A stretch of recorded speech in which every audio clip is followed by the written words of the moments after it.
Welcome to today's 3-Minute Catechism Challenge. Refresh the knowledge of your Catholic faith with only a short commitment every day. With these short videos, beautifully animated in a hand-drawn style, learning about the faith has never been so engaging. This is a wonderful opportunity for parents to take on their godly responsibility to ensure that their children understand who He is. All who participate faithfully will have a good foundation of knowledge of their Catholic faith. Today's topic is, why did God become man?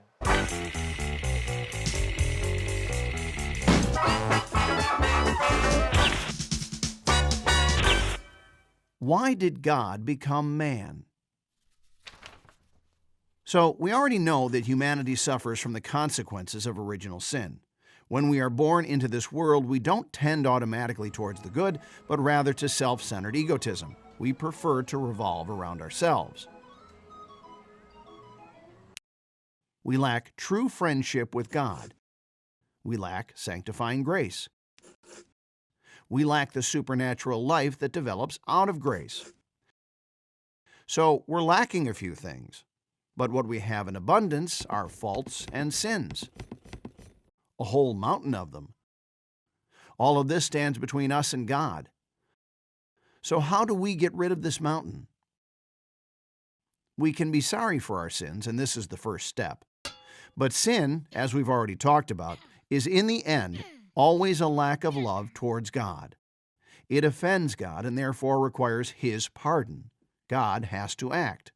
That's the only way we're going to get rid of the mountain. So God has to act. And He does. Of course, a single word from God would be enough to wipe away our sins. But He chose another way, a way that brings man back to Him in a superabundant and most beautiful way. God becomes man. And He becomes man to accomplish three things. First, after what we've been talking about, you can probably guess this one. He becomes man to save us. How exactly this redemption works, we'll try to understand later.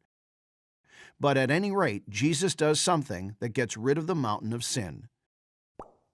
In Jesus, God acts so sin no longer separates us from Him.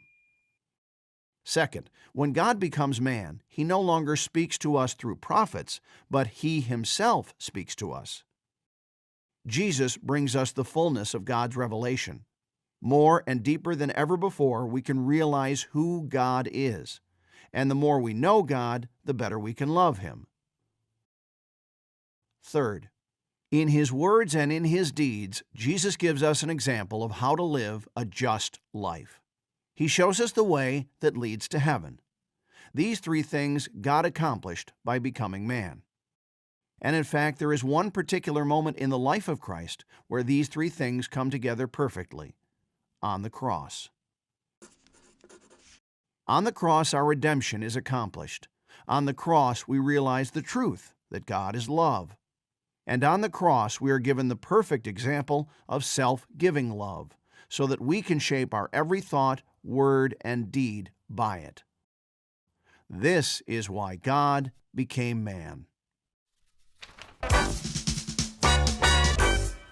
Don't forget to get your copy of the Catechism of the Catholic Church at the Ave Maria bookstore here at Guadalupe Media, while supplies last.